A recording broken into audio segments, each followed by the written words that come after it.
O Salmo 61 foi escrito pelo rei Davi. Ele é um salmo que faz parte do livro 2 do livro dos Salmos. Nós temos 150 salmos. Em hebraico, salmos se chama Tehillim. Se escreve T-E-H-I-L-I-M. E Tehillim significa louvores. Então, para os hebreus, o livro dos Salmos se chama Louvores. E são 150 salmos que temos. E desses 150 salmos, do Salmo 1 ao 41, faz parte do livro 1.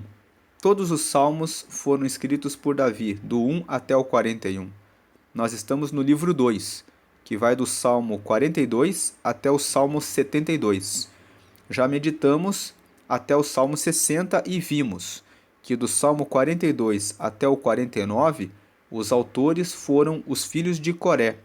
O Salmo 50 foi escrito por Asaf e o Salmo 51 até o Salmo 71 foram escritos por Davi, e esse Salmo 61 faz parte desses grupo de salmos que foram escritos no livro 2 pelo rei Davi. O Salmo 72, que é o último salmo do livro 2, foi escrito por Salomão. Do Salmo 73 para frente, nós temos o livro 3, mas nós vamos ver isso quando chegarmos lá. Aqui no Salmo 61, quando nós abrimos o texto massorético, que é o texto hebraico, está escrito: ao mestre de canto, ponto, com instrumento de cordas de Davi. Então, esse salmo tem no título do texto original, que é o texto massorético, a informação de que ele era um cântico, que ele foi escrito pelo rei Davi e que ele deveria ser cantado com instrumento de cordas. Na versão da Almeida, as Bíblias dizem assim: ao mestre de canto, com neginote. Neginote. Neginote se escreve N-E-G-I-N-O-T-E. Neginote. E neginote é um termo hebraico que significa instrumento de cordas. Então, a tradução da Almeida traz a mesma ideia do texto original, que esse salmo era para o mestre de canto e era para ser tocado com instrumento de cordas, e é um salmo que foi escrito por Davi. Esse salmo, podemos dizer, é um salmo que fala a respeito daquele que está abatido, daquele que se encontra no meio de batalhas e que se encontra um pouco desanimado, pensando em desistir. Nesse salmo, Davi passa por essa situação. Não há no título desse salmo nenhuma indicação do contexto dele. Alguns estudiosos dizem que esse Salmo 61 pode ter sido escrito quando Davi estava fugindo de Absalão, quando no texto de 2 Samuel, nos capítulos 15 até 18, nós vemos que o filho do rei Davi, que foi Absalão, se reuniu com algumas pessoas e foi para a cidade de Hebrom e criou uma conspiração, querendo tomar o lugar do rei Davi. Mas ele acabou morrendo.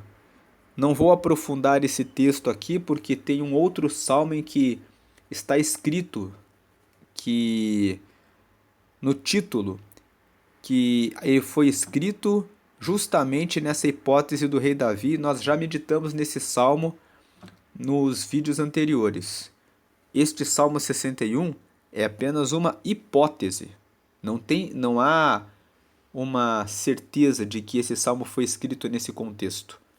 O que existe de certeza, pela leitura do salmo, é que Davi fala que ele se encontra abatido e que no meio desse abatimento que ele estava, ele pede a Deus que o ajude, e ele pede vida longa, e ele tem a certeza que Deus é o refúgio dele, que Deus é a torre alta que o esconde dos seus inimigos, que Deus dá para ele a proteção e que, por Deus ser o seu refúgio e a sua torre alta, ele sempre vai pedir para que Deus o abençoe. Por isso ele fala que ele pede a Deus a vida longa e ele promete que vai pagar os seus votos para Deus perpetuamente, que ele sempre vai ser fiel a Deus.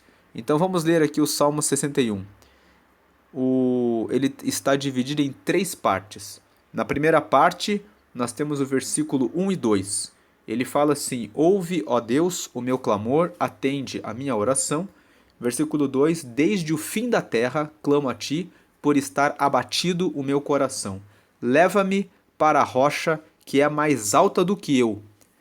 Daí, no versículo 3 e 4 e 5 é a segunda parte. Então a primeira parte é o versículo 1 e o versículo 2, em que Davi pede que Deus ouça a sua oração e atenda a sua oração, porque ele fala que desde o fim da terra eu clamo a ti.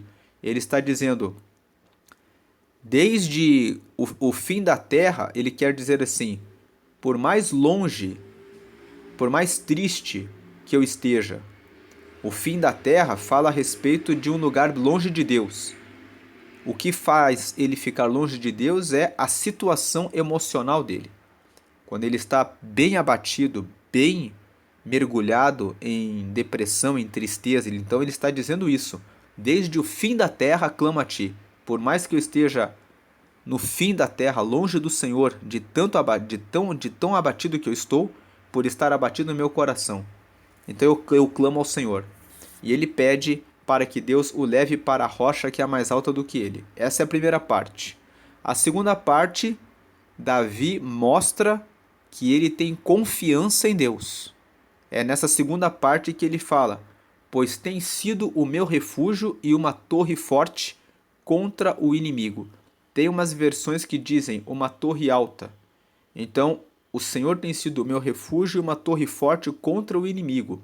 Habitarei no teu tabernáculo para sempre, abrigar-me-ei no oculto das tuas asas.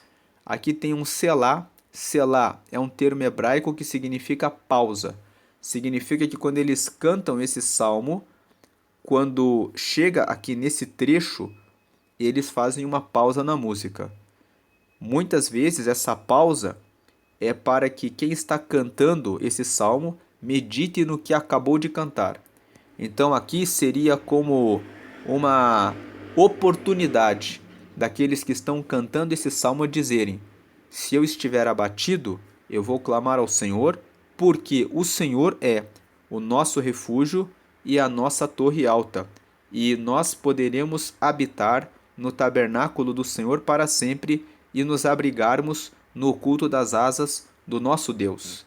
Foi isso que foi falado nos versículos 1 e 2. Davi clama a Deus e no versículo 3 e 4 ele fala que Deus é o refúgio, a torre forte e que ele pode se abrigar no tabernáculo, que corresponde à casa de Deus, que é onde se fazem as orações. Ele está dizendo que ele pode se abrigar falando com Deus, que Deus dará a ele o refúgio e será a sua proteção.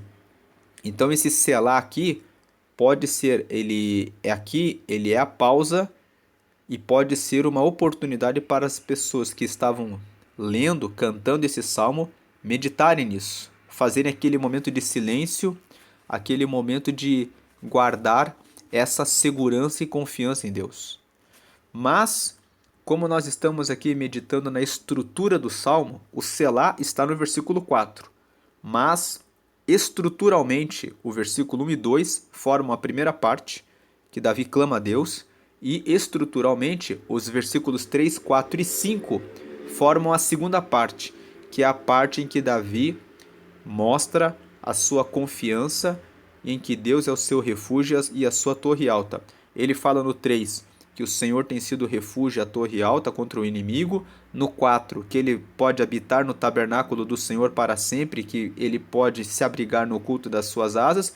E no 5, fechando essa segunda parte, que é a confiança no refúgio de Deus, pois tu, ó Deus, ouviste os meus votos, deste-me a herança dos que temem o teu nome.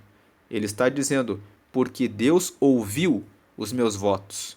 Davi aqui mostra que ele fez alguns propósitos com Deus. Um voto é um propósito. Você vai diante de Deus e diz: Deus, se o Senhor me der essa graça, essa proteção, essa vitória, então eu farei isso ou aquilo, conforme uma promessa que cada pessoa pode fazer na sua oração diretamente com Deus.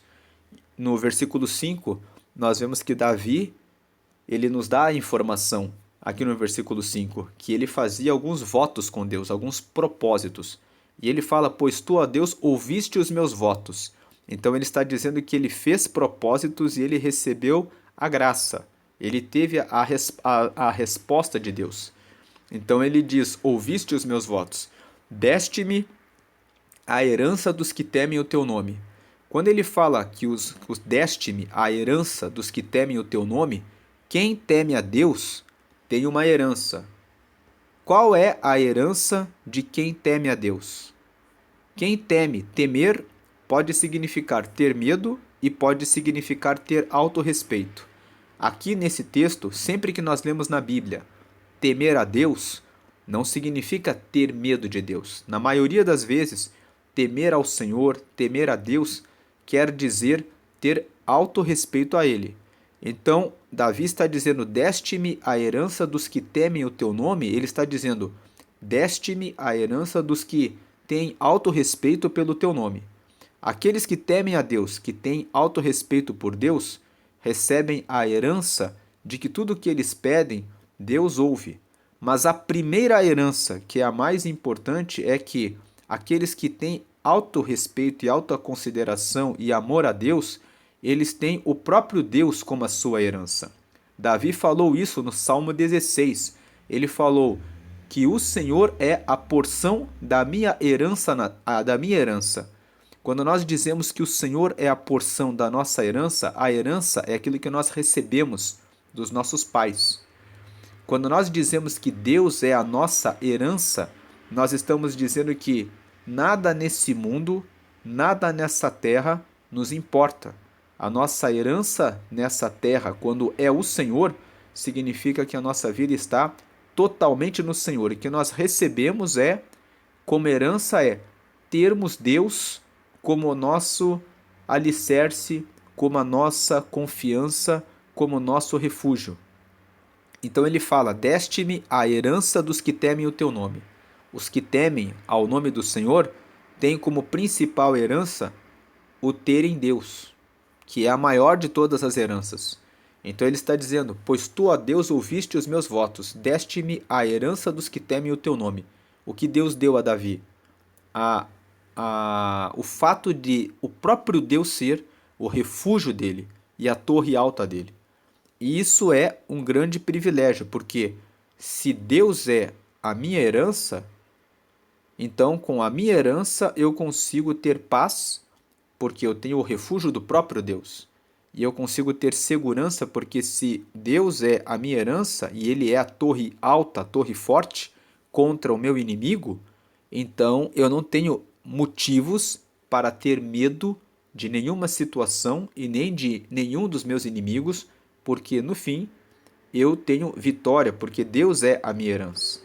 Essa é a segunda parte, do versículo 3 até o versículo 5, quando Davi fala que Deus é o refúgio dele, é a torre forte dele, que ele pode habitar no tabernáculo do Senhor para sempre, que o Senhor é o abrigo, ele se esconde no oculto das asas de Deus, e que Deus escutou seus votos e deu para ele a herança dos que temem a Deus.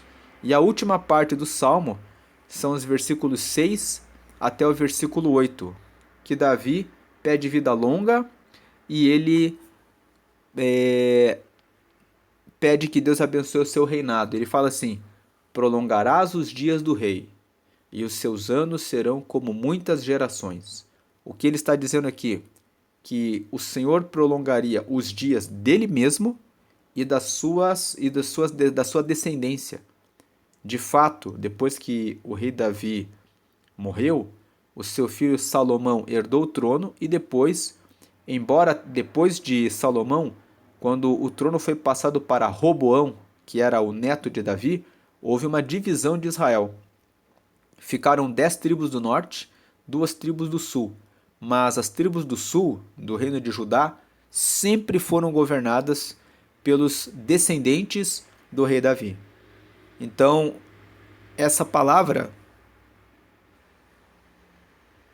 essa oração, na verdade, que Davi fez no Salmo 61, ela foi atendida, ela foi respondida por Deus. Quando Davi disse: prolongarás os dias do rei e os seus anos serão como muitas gerações. Vamos notar aqui que nesse versículo 6, Davi ele faz uma oração afirmativa. Ele fala assim: prolongarás os dias do rei e os seus anos serão como muitas gerações. Ele está como que profetizando, dizendo: vai ser assim a minha vida. Ela vai ser uma vida longa e os meus anos como rei, eles serão como anos de muitas gerações. Eu tenho certeza que isso vai acontecer. E quando Davi ora dessa forma, prolongarás os dias do rei e os seus anos serão como muitas gerações, ele nos traz uma chave a respeito da forma como nós devemos orar. Muitos de nós oramos dizendo: será que o Senhor vai atender? Será que o Senhor fará? Será? E muitas vezes oramos, mas não pedimos com convicção. Davi, ele fala na segunda parte, no versículo 3 até o 5, que Deus é o refúgio dele, que Deus é a torre forte dele, que ele vai habitar no tabernáculo do Senhor, que ele vai se abrigar no oculto das suas asas, porque o Senhor ouviu os seus votos e o Senhor deu a herança dos que temem o nome dele para ele. Ele sempre adota uma oração de quem tem intimidade com Deus, de quem anda tão perto de Deus que ele fala: eu sei que Deus vai fazer, de quem se mostra amigo de Deus. É importante buscarmos essa comunhão com Deus. O que você tem feito logo que você desperta? Você acorda e já vai atrás dos seus afazeres, ou você tem despertado e agradecido, dizendo: graças a Deus que hoje pude abrir os olhos e hoje terei um dia maravilhoso, hoje terei um dia incrível, hoje o meu dia será abençoado, e ele já começa abençoado agora, quando eu me desperto e sei que o Senhor está comigo. Se você tem passado por uma situação difícil, você precisa dizer: eu já sei que a resposta do Senhor está comigo. Então, quando nós lemos aqui esse texto, nós vemos com uma confiança e um pedido a Deus. Ele faz o pedido, mas um pedido já com convicção. Prolongarás os dias do rei e os seus anos serão como muitas gerações. Versículo 7. Ele permanecerá diante de Deus para sempre. Prepara-lhe misericórdia e verdade que o preservem. Então aqui, ele mais uma vez no versículo 7, ele fala a respeito dele mesmo.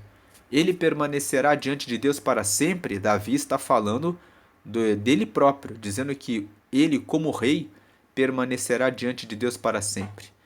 Mas não só como rei, ele está se referindo a ele como rei, mas certamente também ele, Davi, enquanto pessoa, enquanto aquele que adora a Deus. Prepara-lhe misericórdia e verdade que o preservem. Ele pede também que Deus lhe prepare misericórdia e verdade que o preservem. Nessa parte nós vemos que Davi nos mostra o que pedir a Deus. Devemos pedir a Deus que o Senhor nos prepare misericórdia, porque sabemos que a palavra misericórdia vem de duas palavras, miséria e cordes, onde cordes significa coração. Deus entra com o seu cordes, com o seu coração, e nós entramos com as nossas misérias. E a misericórdia, ela é uma manifestação de alguém que tem o coração bom, e ele estende o seu braço sobre o que é miserável e o abraça o miserável para perto do seu coração. Então Davi diz que o Senhor não olhe para as minhas misérias, mas olhe com o seu coração bondoso e me receba, apesar das minhas falhas. Prepara-lhe misericórdia, apesar das minhas misérias, me recebe com o seu cordes, com o seu coração. Prepara-lhe misericórdia e verdade que o preservem. Verdade, porque quando nós agimos com as nossas misérias, errando, caindo, tropeçando, é importante que Deus seja bondoso e fale conosco e mostre para nós a verdade. Saber a verdade é muito importante para que possamos ser preservados. Quando nós não sabemos o que fazer, nós erramos. Lá no livro do profeta Oséias, Deus disse para, usando o profeta Oséias, dizendo que o meu povo perece pela falta de conhecimento.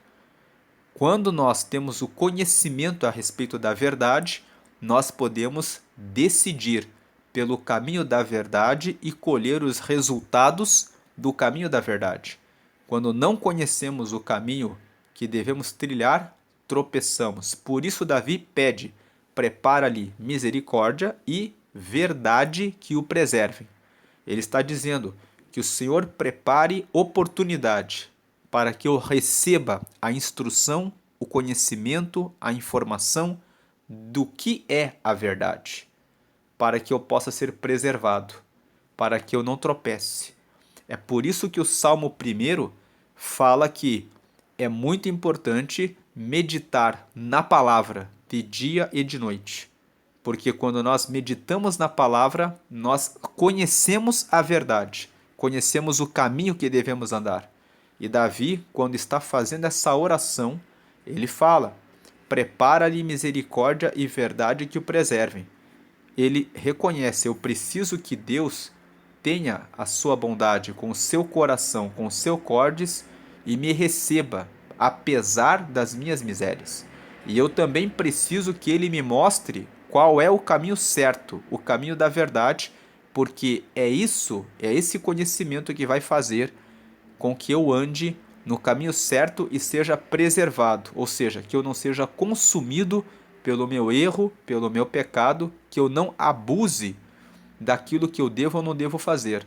Nós sabemos, já meditamos no Salmo 51, que lá no Salmo 51, Davi manifesta o seu arrependimento pelo fato de ter adulterado com Batseba. Lá ele fala para Deus: cria em mim um coração puro, porque ali ele percebeu que ele tropeçou, porque ele não seguiu no caminho da verdade, embora ele soubesse a informação de que o adultério não era lícito, ele não aplicou a verdade. Então ele caiu numa situação em que dependeu da misericórdia de Deus. Então ele fala aqui no Salmo 61: prepara-lhe misericórdia e verdade que o preservem. Sabemos, quando lemos o livro de 2 Samuel, quanto sofrimento Davi passou em razão do seu pecado. Ele pagou o seu pecado.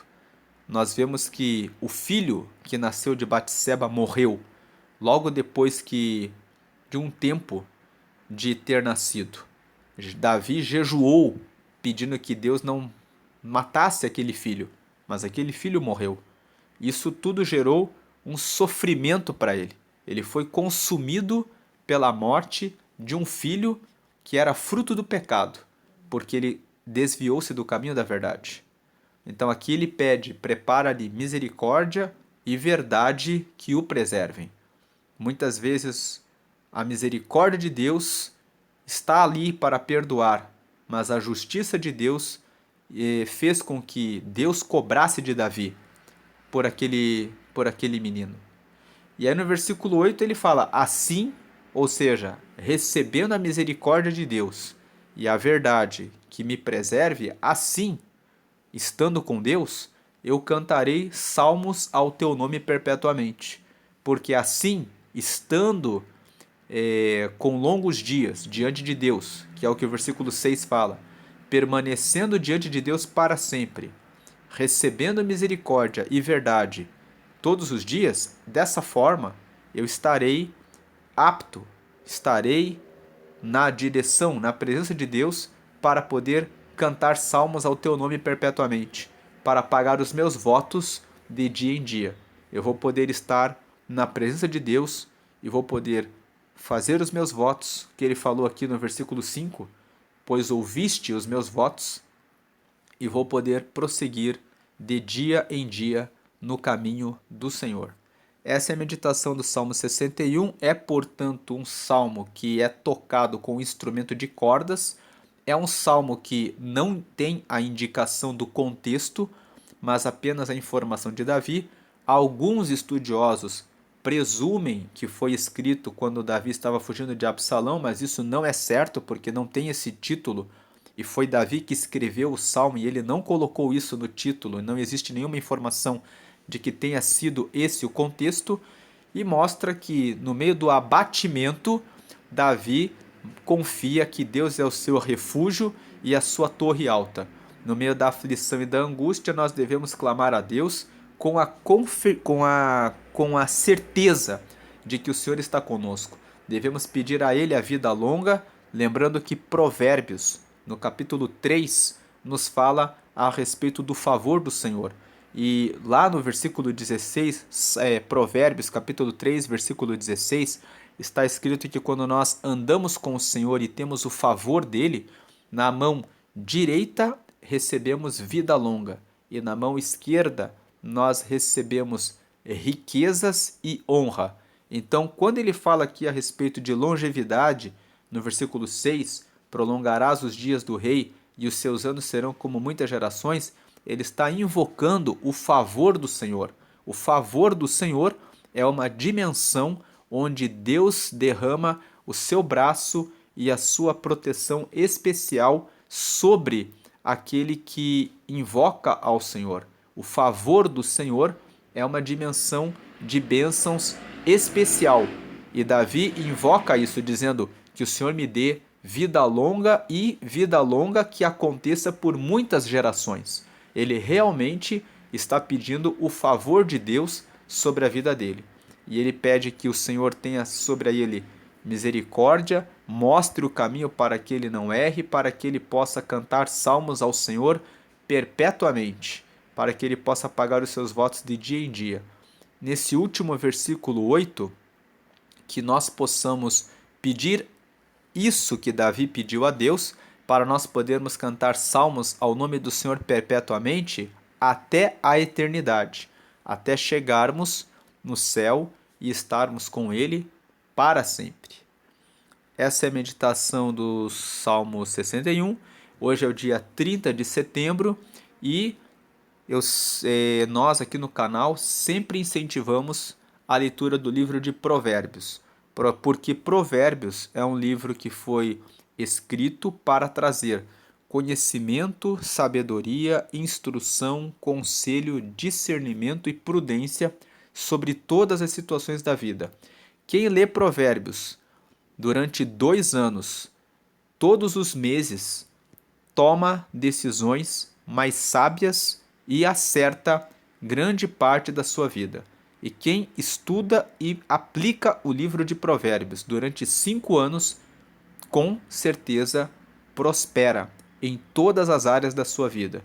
E nós temos 12 meses, a maioria dos meses tem 30, 31 dias, e se você ler o provérbio do dia, todos os dias, e no último dia do mês, dos meses que tem 30 dias, ler os provérbios 30 e 31, e em fevereiro, que tem 28 dias, você reservar alguns dias para ler todos os provérbios, você tem a chance de ler provérbios 12 vezes no ano e tem a chance de acertar mais. Como hoje é dia 30 de setembro, esse mês, nós só temos até o dia de hoje, amanhã estamos em outubro, eu vou colocar aqui no final 2 vídeos. Vou colocar no canto superior Provérbios 30 e recortes em Provérbios 31. E na parte de baixo eu vou deixar o botão para você que não está inscrito no canal, para que você se inscreva no canal e receba as notificações todas as vezes que nós postarmos novos vídeos. Deus abençoe a todos e que o mês de outubro traga mais bênçãos e vitórias sobre a vida de todos que clamam e buscam ao Senhor hoje e até eternamente. Amém.